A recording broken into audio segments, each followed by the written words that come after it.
இங்கு திராவிட முன்னேற்ற கழகத்தினுடைய தலைவர் முதலமைச்சர் ஸ்டாலின் அவர்கள் ஒவ்வொரு நாளும் அவரோட தேர்தல் பிரச்சாரத்தில் இந்தியாவுக்கே ஏதோ தான் வழிகாட்டு போவது போல பேசிட்டு இருக்கார். தமிழ்நாட்டை தாண்டி எங்கேயும் செல்வாக்கு இல்லாத நீங்க இந்தியாவுக்கு வழிகாட்டக்காரன் சொல்றது நகைப்புக்குரிய விஷயம். கற்பனை உலகத்தில் வாழ்ந்து கொண்டிருக்கிறார் திரு ஸ்டாலின் அவர்கள்.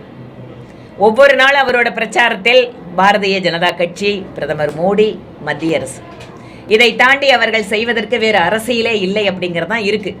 ஒரு பக்கம் தமிழகத்தில் எங்களுக்கு பிஜேபி போட்டியிலேயே இல்லைன்னு சொல்லிட்டு, இன்னொரு பக்கம் ஒவ்வொரு நாளும் பிஜேபியை வைத்து தான் திராவிட முன்னேற்ற கழகம் அரசியல் செய்து கொண்டிருக்கிறது.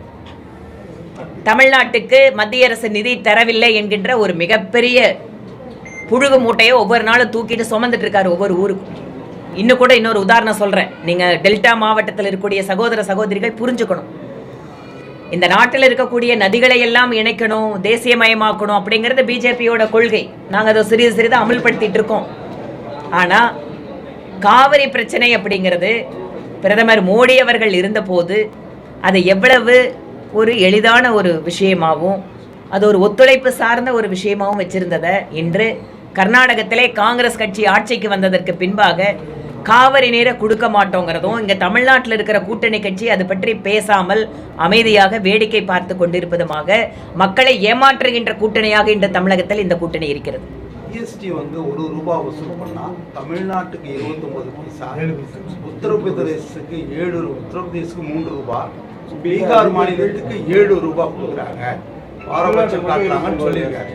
இதுக்கு என்ன பதில் சொல்லுங்க? இதற்கான பதில மத்திய நிதித்துறை அமைச்சர் திருமதி நிர்மலா சீதாராமன் அந்த ஃப்ளோர் ஆஃப் த பார்லிமெண்ட்ல பதில் சொன்னாங்க. ஒரு ஜிஎஸ்டி வருவாய் அப்படிங்கிறது இதை தெரியுனா திருப்பியும் திராவிட முன்னேற்ற கழகம் ஏதாவது ஒரு பொய்யை சொல்ல வேண்டியது. ஏன்னா அவங்களுக்கு 19 வந்து அந்த பொய்யினால அறுவடை பண்ணாங்க. பிரதமர் மோடி அவர்களுக்கு எதிராக ஒரு பெரிய பொய் பிரச்சாரம். அந்த அறுவடையை திருப்பி 24 பண்ண முடியுமான்னு முயற்சி பண்றதுனா இந்த 28 பைசா கதை. இந்த கம்பி கட்டுற கதைக்கு ஏற்கனவே பார்லிமெண்ட்ல எங்களோட அமைச்சர் பதில் சொல்லியிருக்காங்க, வெளியில சொல்லியிருக்காங்க. என்ன ஜிஎஸ்டி வருவாய் அப்படிங்கிறதுல ₹1 வந்ததுன்னா மாநிலத்திற்கு எத்தனை போகணும், மத்திக்கு எத்தனை போகணும் அப்படிங்கிறது தமிழ்நாட்டுக்கு மட்டும் இல்லைங்க, இந்தியாவில் இருக்கிற எல்லா மாநிலத்துக்கும் ₹1 வருவாயில மாநில அரசு மத்திய அரசு வரி ஒரு பிரிவு எடுத்து வச்சிருக்கிறாங்க. இவ்வளவுதான் ஷேர் அப்படிங்கிறது. இது ஏதோ பிஜேபி கொண்டு வந்ததா? இல்லை. யூபிஏ அரசாங்கத்தில் நீங்கள் 2014 நிதி கமிஷன் யார் அமைச்சது? முன்னாள் நிதி கமிஷனோட பரிந்துரையின்படி வந்த ஷேர் அது. ரெண்டாவது, இதில் எல்லா மாநிலத்துக்கும் ஜிஎஸ்டியில் ஒரே மாதிரி தான் ஷேர் போகும். இது இல்லாமல் மத்திய அரசுக்கு போகிற பணம், அந்த பணம் எப்படி திரும்பி வருது மாநில அரசுக்கு? மக்கள் நல திட்டங்களாக வருகிறது. மக்கள் நல திட்டங்களாக வருகின்ற பொழுது நாம கொடுக்கிற ₹1 விட அதிகமாக கொடுக்குது மத்திய அரசு. எப்படி கொடுக்குது? நேரடியாக மக்களுக்கு கொடுக்குது. உதாரணம் நான் சொல்றேன். இங்க இருக்கக்கூடிய டெல்டா விவசாயிகள் வருஷத்துக்கு ₹6000 வாங்குறாங்க. இந்த ₹6000 வாங்குறத மத்திய அரசு கணக்கில் ஏன் வைக்க மாட்டேங்கிறீங்க? அது கொடுக்கறது பணம் இல்லையா? ஜிஎஸ்டி மட்டும் எங்களுக்கு வருவாயின்னு கேட்குறீங்களே, விவசாயிகளுக்கு வருஷம் ₹6000 கொடுக்கறது எந்த பணம்? பெண்களோட வங்கி கணக்கில் கொரோனா காலத்தில் நேரடியாக போட்டாங்களே மத்திய அரசோட பணம்.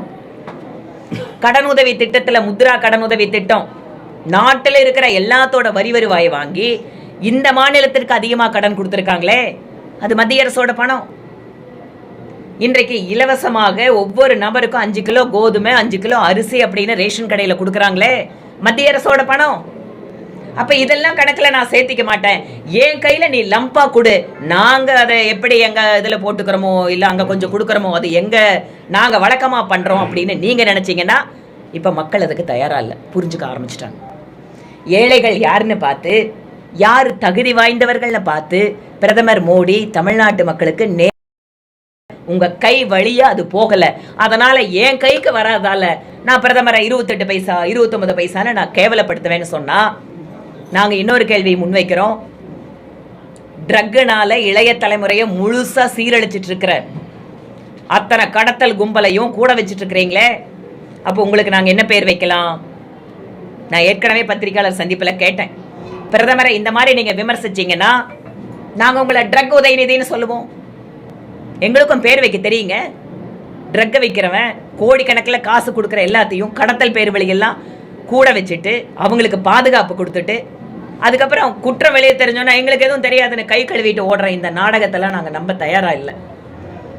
அதனால் பிரதமர் மோடி அவர்களை விமர்சிப்பதற்கு உதயநிதி ஸ்டாலின் அவர்களுக்கு எந்த அருகதையும் கிடையாது.